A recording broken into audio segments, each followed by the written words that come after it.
And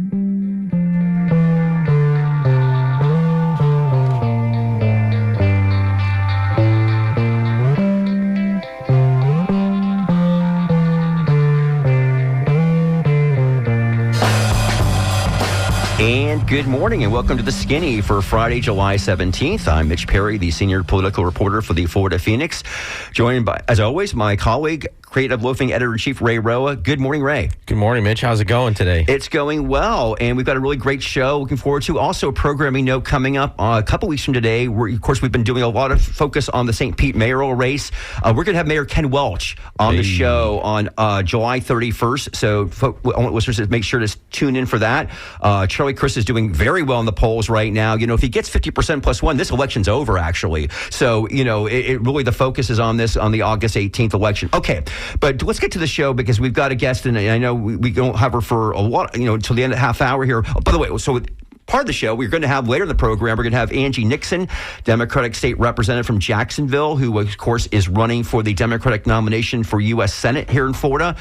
She'll, of course, be there tomorrow at Disney where the Democrats have their Leadership Blue event. That's where Mayor Pete Buttigieg will be giving the keynote speech, and I'll be there. So I hope Florida Phoenix readers will be able to check out my coverage on that on Sunday. Okay, but first we're going to talk about crime and punishment here in the state of Florida. And we need to discuss this because Governor Ron DeSantis is closing out his gubernatorial career in Florida with a flourish when it comes to executing individuals on the state's death row list. This past week, we saw the 29th public execution in Florida since January of 2025. No other state has come close to that many. That was the execution of Dennis Soker, who at 74, I guess it was actually the oldest individual ever executed in the state of Florida, although there's an 80-year-old who was scheduled to be executed later in the month. And joining us right now to discuss that, as well as her new book, is Pamela Colloff. She's a reporter with ProPublica and the New York Times Magazine. Good morning, Pamela. Hi, thank you so much for having me. Great to have you here with us. So Pam has got, again, she's got this new book, Catch the Devil, a true story of murder, deception, and injustice on the Gulf Coast. And the book is, a lot of it set in Pinellas County. And she will be appearing in conversation about the book a week from this Monday, July 27th at Coastal Creative in St. Petersburg. That's right across the street from Tom Below Books. And we'll talk about the book in a minute. But Pamela, we wanted to have you on initially because of your great piece in the New York Times Sunday Magazine, which was actually the cover story last Sunday. It was online earlier in the month. And that is, you know, this story, it's kind of a phenomenon in a kind of a dark way of Ron DeSantis in terms of the executing people on death row at a furious clip. So, first question is, when did you get this on your radar to the point where you told your editor at the New York Times Magazine, I want to go to Florida and I want to report about this? Well, thank you so much. I think this is such an important issue to be talking about, and I don't see a lot of people talking about it. Just a quick note before we go forward to give listeners a sense of things. Florida this year has executed more condemned prisoners than all other states combined. So that's just a shocking statistic. This came on my radar because of my book research, and we can talk about the book later, but because there was a death penalty case at the center of the book, I had been tracking this through the years and was really just stunned by the numbers that I started seeing last year. Florida executed 19 men last year, 10 so far this year, and a week from Tuesday, I think it's July 28th, right. There will be 2 executions taking place on the same day at Florida State Prison, one at noon and one at 6 p.m. That's how quickly things are moving. Yeah, and I don't know if that's ever happened. I mean, it's a bizarre statistic to know if any state has ever done that, actually. You know, one of the things that you wrote in this piece, in the New York Times Magazine piece, is how, frankly, it's not like there's a lot of rhyme and reason in terms of who is actually Ron DeSantis is signing the death warrants for. He has not really publicly provided much rationale for his choices and certainly not followed any chronological order of legal judgments or length of time on death row. Instead, as you write, he has appeared to sign warrants on the request of victims' families and in retaliation for public records requests about the state's execution protocol. Tell us more about that. So it's been such a mystery to people who follow this. For example, the lawyers who represent many of the condemned prisoners. In other states, the way this is done is a defendant, appeals their conviction typically, and then it works its way through the courts. And once they've exhausted their appeals, then a judge moves to have an execution date set. It comes through the courts. Florida is unique in that of states that are actively carrying out the death penalty now, it is unique in that its governor is the person who has the sole discretion to set not just execution dates, but who will be executed among the current prisoners. There are about roughly 250 men on death row right now, and about half of them have exhausted their appeals. So people have looked for patterns. For example, there are a number of men who are on death row who committed their crimes all the way back in the 1970s. Hard to believe, but true, they're still there. Those are not the folks who are having their dates set. It's often people who have committed more recent crimes. There's no real pattern. And because of that, people have looked for reasons within it. When you referred to the public records request issue, there was a prisoner earlier this year who his lawyers sought to get more information about why an execution that occurred in February had taken twice as long as usual. They were trying to figure out if something was going on with the execution protocol or the drugs that was unusual. The prisoner who filed that public record request had his execution date set a week later. Perhaps coincidence, perhaps not. We just don't have any transparency about why these dates are being set. Again, if you're just tuning in right now, you're listening to Skinny here. We're speaking with journalist Pam Colloff with ProPublica and the New York Times Magazine about her cover story last week's magazine on the rate of executions taking place here in the state of Florida. The last two people executed here in Florida were the oldest ever at the age of 74. And now we've got Dominic Occhione, I believe is how you pronounce his name, who is 80 years old, has spent nearly 4 decades on death row after being sentenced in the murders of his ex-girlfriend's parents. As you mentioned, he is, when we talked about the July 28th date, he is scheduled to die on July 28th. He would become the second oldest prisoner, if he's in fact executed, ever in the United States after 83-year-old Walter Moody Jr., who was executed in Alabama in 2018. And so, right, and we're setting these records in terms of the oldest people on death row. Pam, I don't know if you thought about this, but in terms of how, I guess, again, it's unique that we're having these people who have been in death row for decades, and they're very, they're in their 70s, they're in their 80s now. We're setting these records here. I guess that is unique here as well. It is. And there's so many things here that are unusual. People listening may say, well, these crimes were terrible. Why should I care? I think another way in which Florida is unique, and it's something important for us to think about, Florida holds the record for the most death row exonerees. So, in other words, there are 30 men in Florida who have been sent to death row who now walk free because those cases fell apart. For anyone who follows these kinds of cases, you know just how difficult it is to win an exoneration. So that suggests that there are other people who are wrongly convicted who are sitting on Florida's death row. So when we have a punishment that is irreversible, combined with a high error rate, I would consider 30 people the highest in the nation, yes, to be a high error rate. I would hope that people would want more transparency about why certain people are selected and when. One of the other remarkable things is the Sunshine State is known in all other realms for its transparency, for its open government laws, for its open record laws. It's a wonderful place to report on because information is readily accessible. That is not true about this one particular thing. When it comes to who is being selected and why these dates are being selected, that is shrouded in secrecy. There is no transparency. We can't get a hold of those public records laws.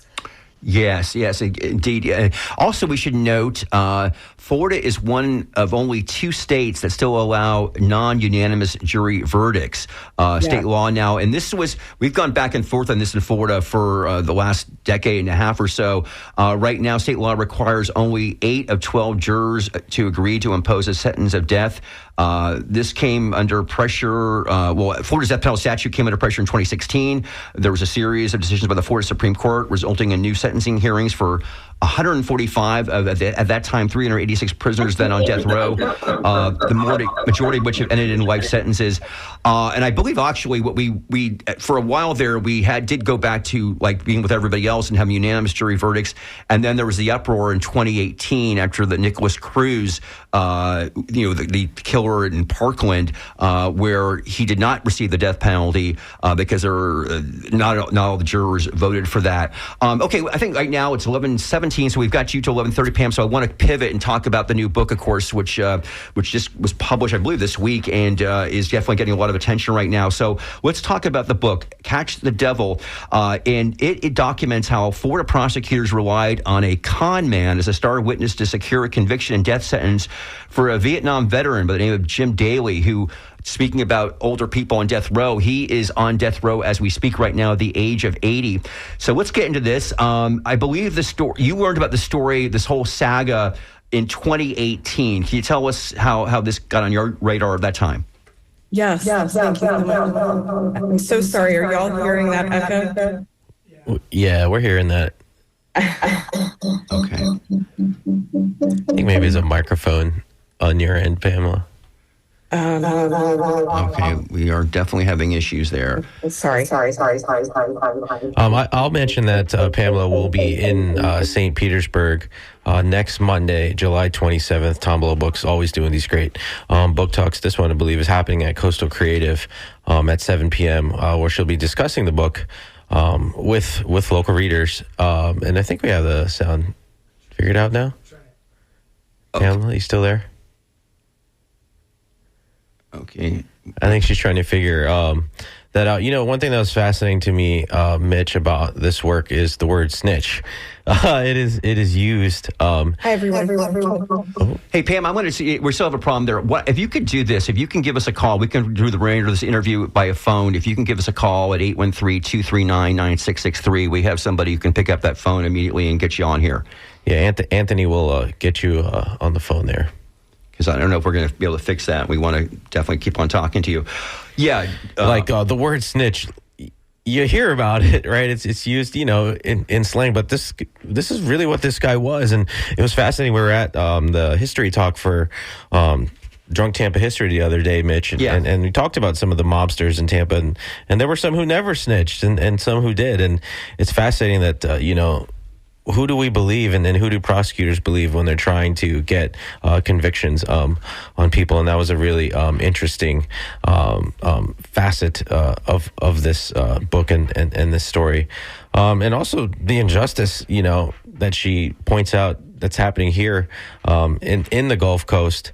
Really, really fascinating. I'd be curious to know when Pamela comes back how deep her connections here to Pinellas go, and how much time she actually got to spend down here. I think I hear. Okay. Hey, right. Pamela, are you there? All right. We're going to try to see if we can get her going up. But yeah, so basically, again, this is a story. This con man is by the name of Paul Skalnick. Okay. And, this is not a novel. When you read this book, it's like really somebody is got away with all this in terms of how much trouble he was in. I mean, he's a classic con man. He passed himself off as a criminal defense attorney, an undercover agent. In this situation, he was able to forge checks, embezzle money, and he was married 9 times, okay? So people were buying his BS. Okay, it's one thing in your own personal life, but it's another thing when you're getting prosecutors and what have you to buy this. And in the case of the situation, why this book matters is because, again, there is a person on death row right now This goes back to a case in 1985, a man by the name of Jim Daly, who was a Vietnam veteran, and he was implicated in the murder of a 14-year-old girl and landed in a county jail, Pinellas County Jail, with Skalnick, and ultimately. Again, Skalnick supposedly heard that Daly confessed to this crime, and here we are now in 2026, and the person is still on death row because, and it's really well documented in this book that this did not happen, that this man Jim Daly did not commit this crime. So the tragedy is. And I would hope that there's attention on this case now. It's one thing for these attorneys to keep on, going back and pursuing this legally, because definitely death row prisoners. Mitch, can you hear me? Oh, yeah, you're back. Hey. I'm back, yes. Okay. I don't know what happened. I apologize, but you just did a terrific summary of the case. Okay. I'll just say that I learned about the case in 2018 when a law scholar at Yale Law School contacted me, and she said that she had become so concerned about the case you're speaking of, Jim Daly, that she had reactivated her law license. And she went on to say in this email that she sent me that one of the key witnesses against her client was this man named Paul Skalnick, this former police officer turned con artist turned jailhouse informant. And I began digging and came to discover that he got his start in Texas, where I'm based, but that in Pinellas County alone, he played a role in upwards of 37 cases, perhaps more. And his testimony was so powerful that it was often used to help prosecutors secure convictions or very, very long punishments. Yeah, and the thing is, again, so 37 cases, that's amazing. And obviously, I can see, reading this book about how prosecutors, right, they're trying to win cases. They're not, necessarily trying to do justice. They're trying to convict people, although hopefully they would have a higher, aspiration here to find justice. But nevertheless, I guess, there's so many terrible things that come out of reading this book that makes you just sad about the criminal justice system. And I guess the judicial system, the judges in some of these cases, right? I mean, I think in some of these times when it seems that something, they're the final arbiters in these cases, that they can see what's going on, and yet to get to where we're at right now, where Jim Daly is still on death row. I mean, I guess, where do you see the breakdowns here? I mean, there's a lot of them, obviously. Sure.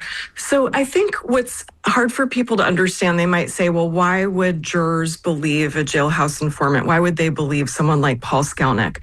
So it's important to understand when prosecutors put someone like him on the stand, typically, let's say the first witness they might have might be the first police officer who arrives on the scene, a very credible person. Maybe the second person is a paramedic, another very credible person. When someone like Paul Skalnick gets on the stand, he's a state-sponsored witness. It's prosecutors putting him up there and saying, this is someone you can trust. This is someone we've vetted. This is someone who's telling you an account that's accurate. Skalnick was using things like details from newspaper articles or court filings to weave together stories that were both highly credible sounding and were also very incendiary, enough to really inflame the passions of a jury and to get a conviction or a death sentence. To be clear, many of the men he testified against committed the crimes they committed. But when you have testimony like that, the difference between a 15 or 20-year sentence versus a life or a death sentence is enormous. And in the case of Daly's case, there are very, very legitimate questions about his innocence. You, again, we're speaking with Pam Colloff. She's the author of Catch the Devil. She'll be in St. Petersburg a week from Monday. We'll talk about it later. Pam, you met Paul Skalnick twice. Talk to us about that. Yes. So the first time I met him was in federal prison in 2018, and he was very proud of the work that he had done with Pinellas County prosecutors, and he spoke about them collectively. He said, "We never lost a case," which I thought was a very interesting way of phrasing things. And then I went to see him again toward the end of his life. At the time, Jim Daly was under a death warrant. He later got a stay of execution, but there was less than a month leading up to the date of his execution. And I went to Skelnick, and at that point had done a year of reporting. I've now done 6 years of reporting that have only backed this up, in which it was very clear to me that the testimony he gave on the stand at Jim Daly's trial was false. And I said to him, given that this death date is looming, I'm wanting to know whether you still stand by your testimony. And he just would not go there to admit that he had lied on the stand. This is someone who had a rap sheet, 10 pages long, who had been in and out of jail since the 1970s, had committed fraud, had molested a young girl. This was not an upstanding character. And I should say molested more than one girl.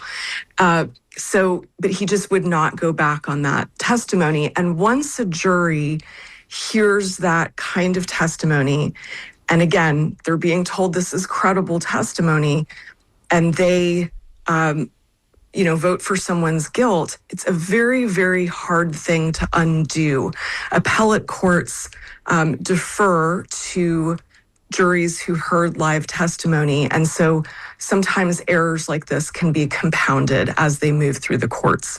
Do you think, again, this book is just coming out now, and Jim Daly is on death row, that people, like myself, I didn't know his story obviously at all. I know it now. It seems to me that this is an innocent man, that there could be public pressure put on Ron DeSantis to back off here. I mean, how does this work, or is that too direct and still needs to go through the courts?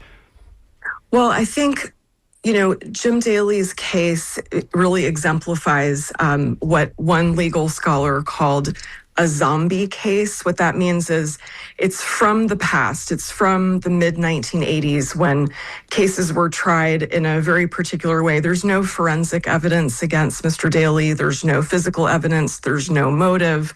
There are 3 jailhouse informants in this case. Usually if you have one, that's a red flag that something's wrong with your case. But the appellate courts have just not been open to reevaluating this case.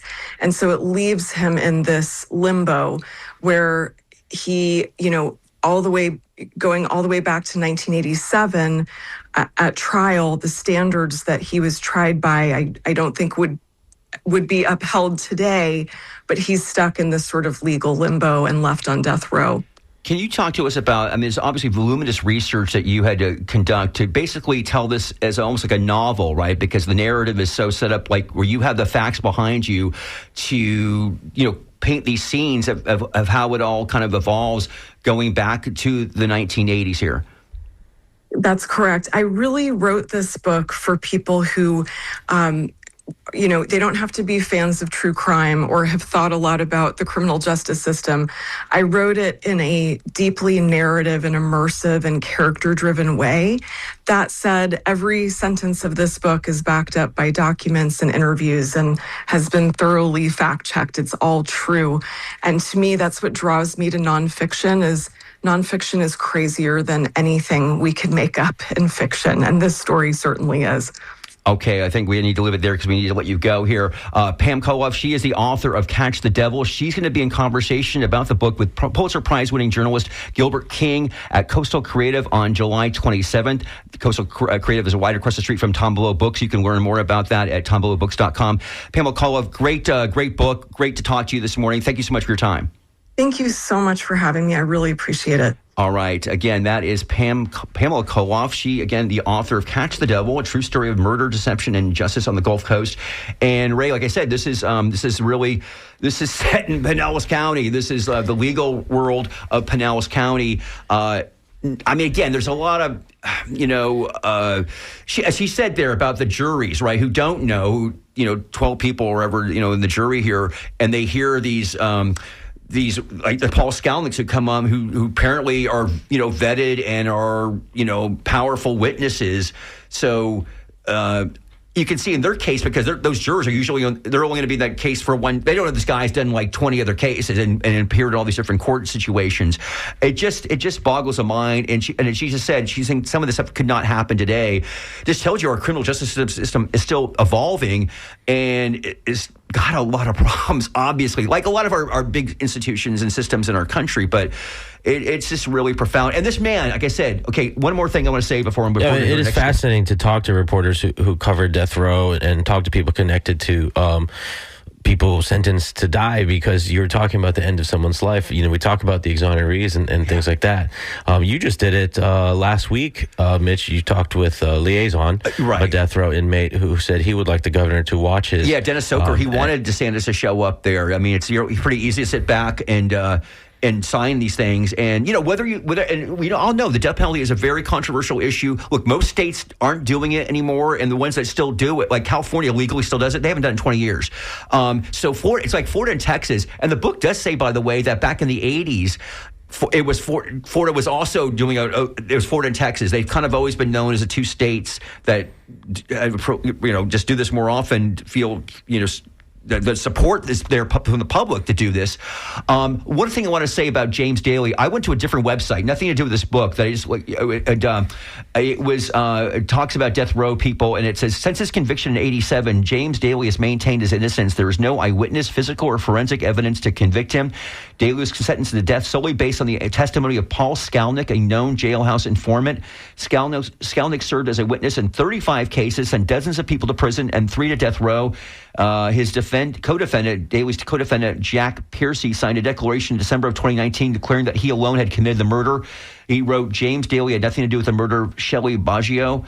I committed the crime alone. James Daly was back at the house when I drove Shelley Baggio to the place where I ultimately killed her. However, when it came time to testify in March of 2019, he refused to.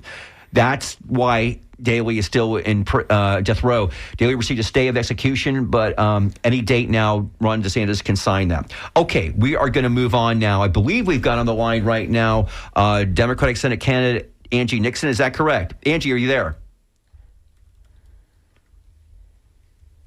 Might be on mute. Okay, we think she's there, but we're not hearing from Angie. Well, as we wait to hear from her right now, we should say Angie Nixon, of course, a state representative from the Jacksonville area since 2020. And she was in Leon County this week, where she still faces 2 misdemeanor charges for trespassing and resisting arrest.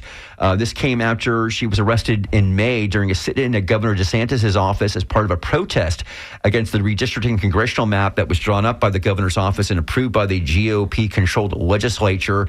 And she was arrested for that.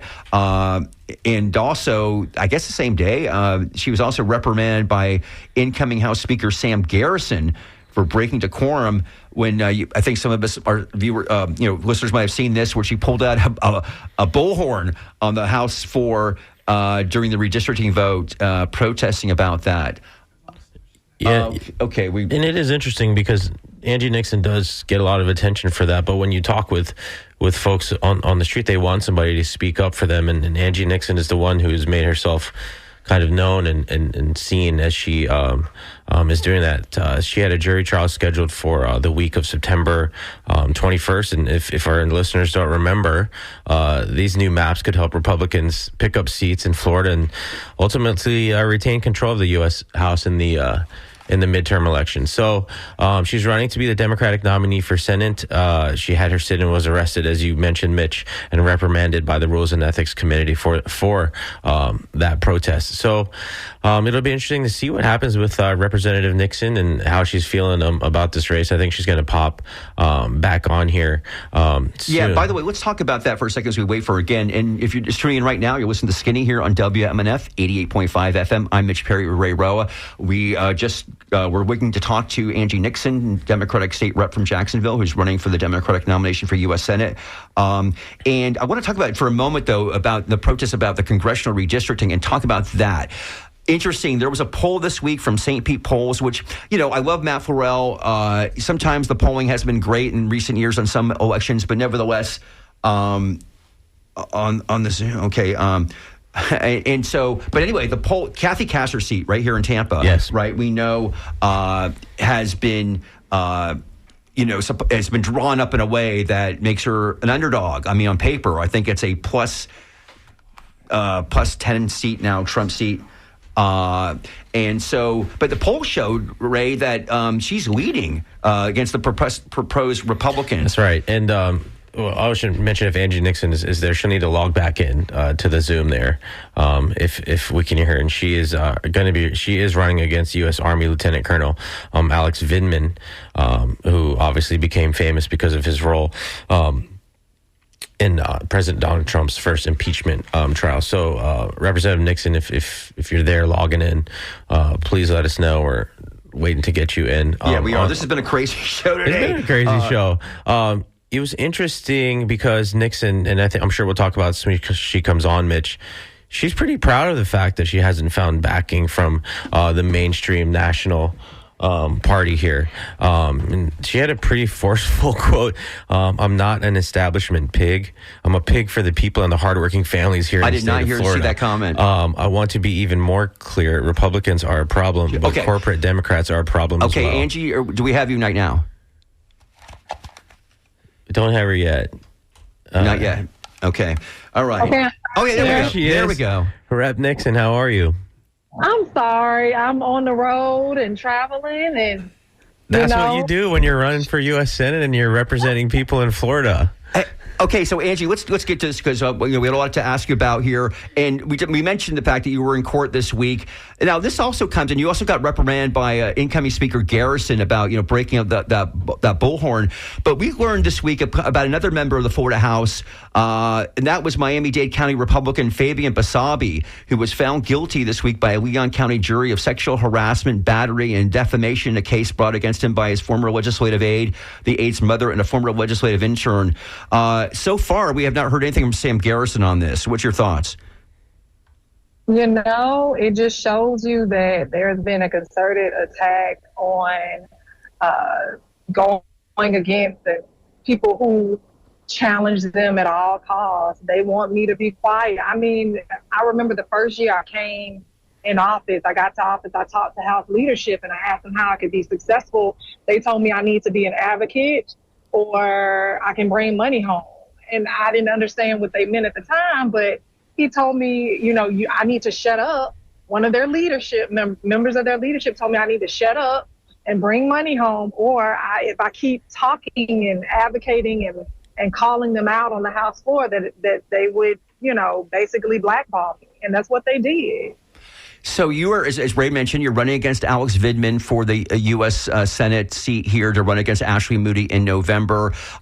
I believe, and I think I wrote this in my story yesterday when Vindman held a Zoom call about his fundraising numbers. I mean, he's considered more centrist leaning. I think you would fairly say you're definitely a progressive. Now, you're not a member of the Democratic Socialists of America, right? You're not a DSA member, but where do you support a socialist? There's a lot of talk about socialists in the Democratic Party these days. I support any person who is actually doing the business of work. I support everyone that wants to lower our costs and make sure that billionaires and corrupt corporations pay their fair share.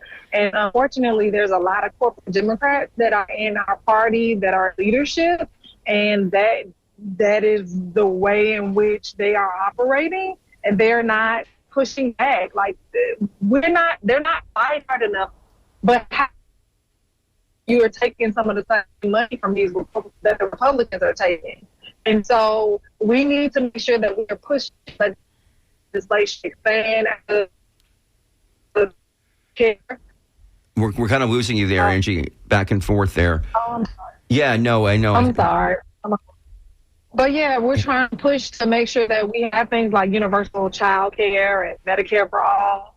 These are issues that hardworking Floridians care about. And unfortunately, the Democrats had complete control of the House, the Senate, and the White House. They didn't do that. And that's because a lot of them are...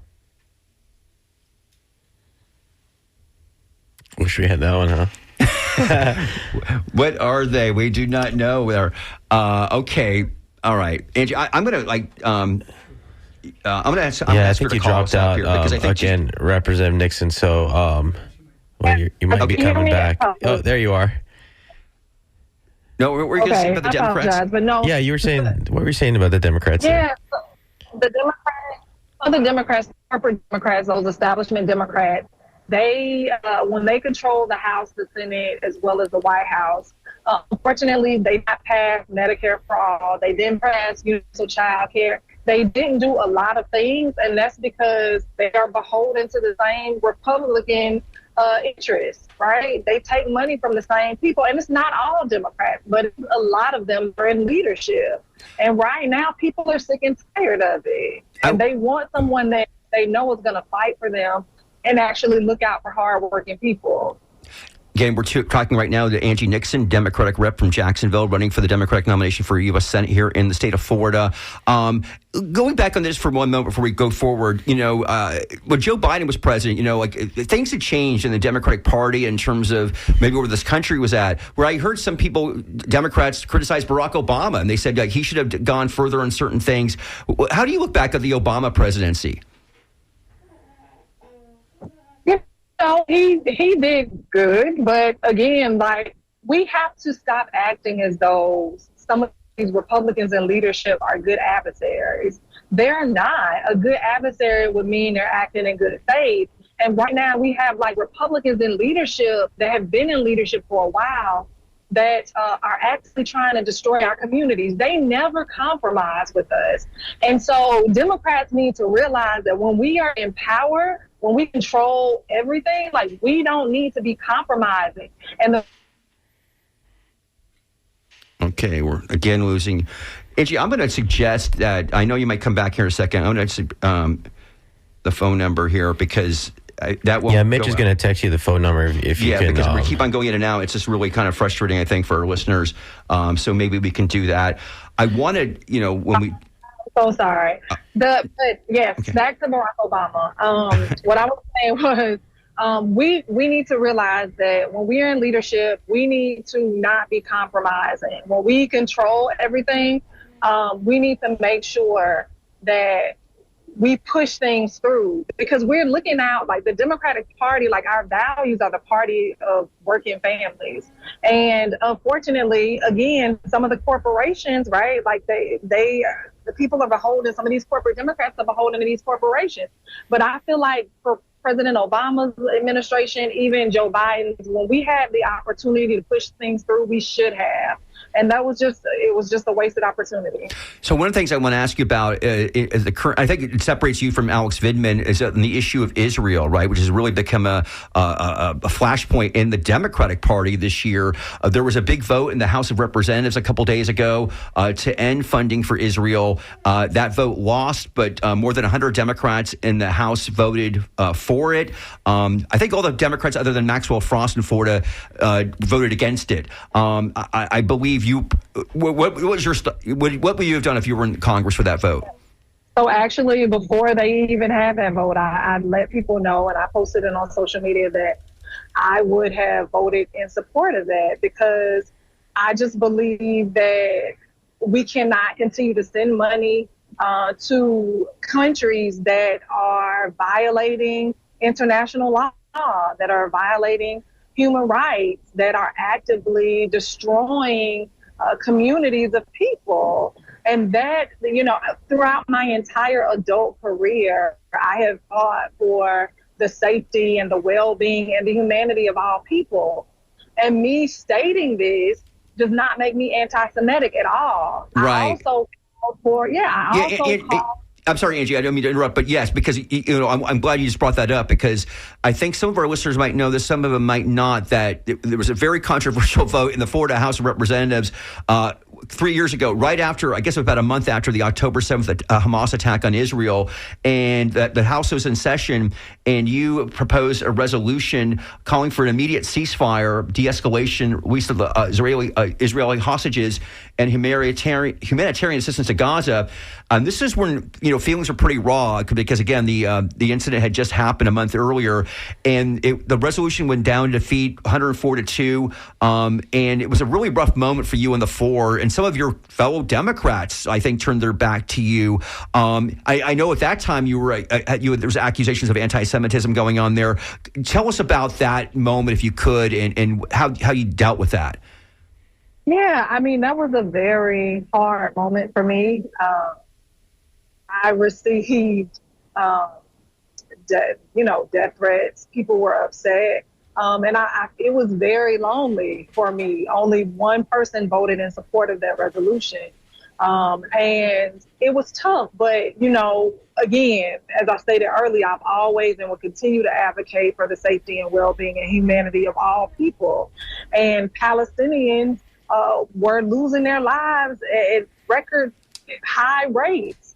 And, to have people turn their backs on me, to be called a terrorist on the House floor, ignorant, anti-Semitic, that was very hurtful. But, I will always fight to stand on the right side of history. And I believe that I was on the right side of history then, just like I'm on the right side of history now.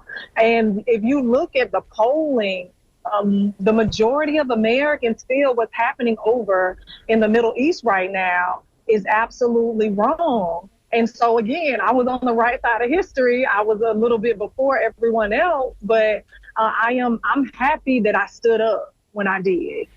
Representative Nixon, I want to go back to your opponent, the lieutenant colonel. You've talked about these corporate Democrats, where they take money from. I know when you're running a campaign, you're really busy talking to the voters yourself, figuring out what they want, and not focusing too much on your opponent. But how are you drawing the distinction between yourself and him? And do you view him as one of those corporate Democrats? Yeah, for sure. So thank you for that question. The distinction between me and Colonel Vindman is the fact that I am experienced. I know what it's like to work in a hostile legislative body where there's extremely conservative MAGA Republicans that are in leadership. And I've been able to actually deliver during my time there. So I've been able to expand access to early childhood education. Republicans like to take my bills and make them their own. And you know what? It's not even about the credit. It's about making sure that the policy gets done. And so I've also been able to stop price gouging from happening. There was some big box chain stores that were overcharging in working family communities and low income communities. And so I called them and I pressured them and told them, like, they don't want to do this. They need to implement fair pricing. They were resistant at first, but I threatened them. And guess what? The next weekend, the prices were fair. And so I am someone who has continually showed up when we have been facing all of these countless attacks, these bold attacks by Ron DeSantis, by Donald Trump, by the Ashley Moody's, right? I've shown up all the time. And I continue to show up right now. I will go visit a community. Folks do not have to make massive amounts of donations to come see me. I know that I spoke to someone today about the colonel going to the Panhandle recently. He told people he was only allowing them to see him, but his campaign, if they donated $200. At the end of the day, working families here in the state of Florida can't just donate $200 all the time. They want to make sure that there is someone who's going to be accessible to them, someone that they can trust, and I am that candidate. That is what makes me different in this race. I show up when it's hard. I show up even when I'm not asked at times because it's the right thing to do. And in regards to Colonel Vindman being a corporate Democrat, I know he said he's not taking corporate PAC money, but he is taking money from some of the Democrats in the Senate who from their PACs who have taken corporate money, and I am not doing that. I'm only taking PAC money from folks who don't take corporate PAC money. I only took money from one elected official's PAC, and that was Rashida Tlaib, and she doesn't take corporate money at all. And the rest of my money comes from hardworking people. My average donation is around $30 or so. And I'm excited to let folks know that people were so pissed off that I got arrested and I'm now facing 2 years that I was able to raise over $100,000 from small dollar donors all across this state and this country because people are fed up with Donald Trump and Ashley Moody.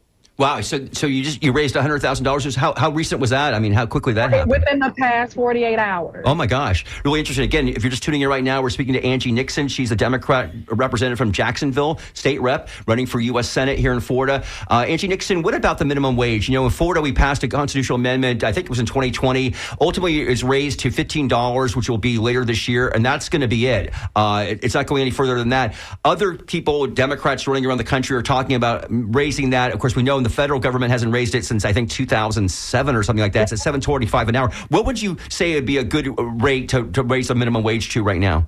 Yeah, but before I even say what a good rate will be, Mitch, I think it's important to highlight that's another difference between me and Alexander Vindman. So I've been here in the state of Florida on the ground. I was one of the statewide organizers helping lead that minimum wage campaign back in 2020. And so I want to be perfectly clear about that, raising it to $15 an hour here. And so I believe at a minimum, we need a $25, $26 minimum wage. And we can get there by taking incremental steps, and as it relates to small business owners, if they are worried about taking on that cost like really fast. But there's ways in which we can do that, right? And so I believe it needs to be $25, $26 an hour. Look, in the state of Florida, we are 18% over the national average for renters. 18% over the national average. I've spoken with Juan, who is a Cuban American down in Miami, who had Cuban immigrant grandparents that he still has to live with, even though he's 21 years old. He's working a full-time job and he's in school. He cannot afford to live on his own in Miami. And so we need to increase the minimum wage here. And then thinking about property insurance, the fact remains that we have over 300, I think we're 300% over the national average for property insurance. So we need to make sure that we are increasing the wages here so people can afford to live in this state. You know, if you get the chance to run against Ashley Moody, one of the issues that I actually wrote a story about recently in the Florida Phoenix, and that is her record as Attorney General. As you may know, attorneys general have the ability, and they've done in other states, to challenge the rate hikes of our public utilities. And in fact, in Florida, we've had Republican attorneys general Charlie Crist and Bill McCollum do that. Ashley Moody never acted on that, even though we've seen really high energy rates in the last 6 years or so. Do you have any thoughts about that? Of course. I mean, she didn't act on it because all you got to do is take a look at her campaign donors. Again, the people in Florida, the people in this country, they are fed up with the politicians, the corrupt politicians in Washington, D.C., the establishment politicians in Washington, D.C., not doing anything for Floridians, for hardworking people. Like, this is ridiculous. And so when I go to Washington, D.C., I am definitely going to shake things up and really I'm actually going to put the power back in the hands of the people. But Ashley Moody is someone who is bought and paid for by these corporations. She's bought and paid for. She is a rubber stamp for Donald Trump, everything that he has done. And it's absolutely ridiculous. Another issue I want to bring up with you, Angie, if I could, and that is another really flashpoint right now, is immigration. And of course, that's been an issue for years here. Right now, the focus is on ICE, of course, and some of the excesses, let's just put it that way, what they've been doing. In fact, I believe I saw the statistic that nearly 500,000 people have been arrested by ICE during Donald Trump's second term in office. Around 60,000 of them are currently being held in detention facilities, including, I guess, Deportation Depot. You know, we've heard all this information about Alligator Alcatraz being shut down recently, which it has been. But we do have at least one other big immigration detention facility here in Florida. But I guess bigger than that, Angie, is and I want to get your thoughts about ICE, but about the bigger picture about immigration, which has been, I think everybody would agree, broken in this country for years, if not decades. What would be your, if you only have one vote if you get there, the United States Senate, but what would you like to see happen on this issue to try to get some control over it all, because it's obviously so contentious? Yeah, for sure. So, number one, I am fully supportive of abolishing ICE. I believe that they have weaponized the agency and they have used it as a big grift, thinking about Kristi Noem and how her friends and family were able to profit off of it by shooting videos and making her look like this really tough person on immigration. Number two, like that $70 billion that they moved over to DHS. We need to use that to actually modernize the immigration system. I am supportive of compassionate, comprehensive immigration reform. What that looks like is making sure that Border Patrol does their job, in regards to being at the border, making sure that DEA handles the drug trafficking and the FBI handles the sexual and the child and the human trafficking, right? It also means that we bring in more people into the agency so that they can work and help, like, get some of these backlogs. The people are tied up because there's no one, the courts are tied up and everything, and we need to make sure that we are helping these mixed status families have a clear pathway to citizenship, right? They don't have one. I believe that these DACA recipients, as well as the Dreamers, they need to have a clear pathway to citizenship. They should be U.S. citizens. And then, like, even with TPS, why do we keep having to extend TPS? And now, they wanted to remove it for Venezuelans. They did. They're removing it for Haitians and Syrians. These people's home countries are in turmoil and in conflict, and it is not a good place for them to go. Many of them, if they go back, they'll face persecution. And so they deserve clear pathways to citizenship, right? And we need to make sure that we keep who violate and come over here the wrong way, so to speak. Like, that needs to be a civil matter. It shouldn't be a criminal matter. And I think it's also important, like, they want to always go after the undocumented people, the undocumented immigrants. Why aren't we saying anything about these companies that are hiring undocumented immigrants, right? Like, I remember that one of the Georgia candidates, I think it was a Georgia congressional candidate a few months ago, they tipped off the feds in regards to undocumented people working at one of the car factories, I believe, there. And, like, why weren't those corporate executives arrested, right? Like, why are we only going after the undocumented people? These corporations are the problem. Like, they're the problem for a lot of our issues here in our country. They're trying to exploit undocumented immigrants, right? And they because they don't want to pay American citizens living wages. And so we shouldn't give them a free pass to exploit undocumented people either. They need to be held liable. Rep. Nixon, I want to ask you, this election as of tomorrow will be 1 month away. Has there been any traction on you possibly debating the Lieutenant Colonel Alex Vindman? I know you're pretty upset with him not wanting to do this right now. His campaign has said that they're still thinking about it. We'll make a decision. I feel like a lot of people have come to just accept politics as they are and be like, oh, well, if you don't have to debate, why would you debate? Can you talk about, how that makes you feel that you don't have a debate set up here in the primary? It's not just how I feel. It's actually how the voters and Floridians feel. They feel disrespected. The audacity for him to feel as though he doesn't need to debate it is wild to me. But it just shows you that he does not know Florida. He has no clue in regards to the issues that we face here in this state. I mean, he's a millionaire. He doesn't understand working class issues. I'm someone, I pride myself on being the top bottom 7 in regards to lawmakers, state lawmakers, and our net worth, right? Like, I'm still paying off student loan debt. I was a single mom for 12 years. And so I know what it's like to struggle. And he doesn't understand that. He only really understands his campaign donors because, frankly, that's the only people he's really having conversations with and is willing to answer questions for. If you look at the videos all across the state of Florida, Alexander Vindman is afraid to answer questions from Floridians. He runs out of back doors. He enters into rooms through back doors, so he can't be questioned.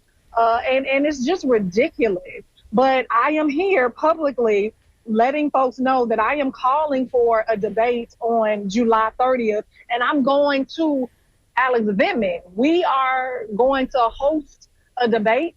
We're working with organizations in Broward County, to host a debate in his own backyard. I don't want him to be scared. Like if he's not afraid, he should be willing to debate me. I'm coming to him. It's on his home court, and let the voters decide. He deserves the voters deserve to hear where he stands on the issues. Okay, Representative Angie Nixon. If you can't tell by how she's talking, from Duval County, everybody, running in the August 18th Democratic Senate primary against Lieutenant Colonel Alex Vindman. Rep. Nixon, thank you so much for coming on the show today. Having me, Duval, y'all. And in the top half of the show, we want to thank New York Times Magazine staff writer and ProPublica's Pamela Colloff, who will be in town next Monday to talk about her new book, Catch the Devil. Details on that on our blog at WMNF.org. We want to thank you for listening to WMNF Tampa today. And the Skinny, thank you, Skip Sassy on the boards, Alex Madura on the phones, and stay tuned for Joellen Schilke, the hostess who loves you the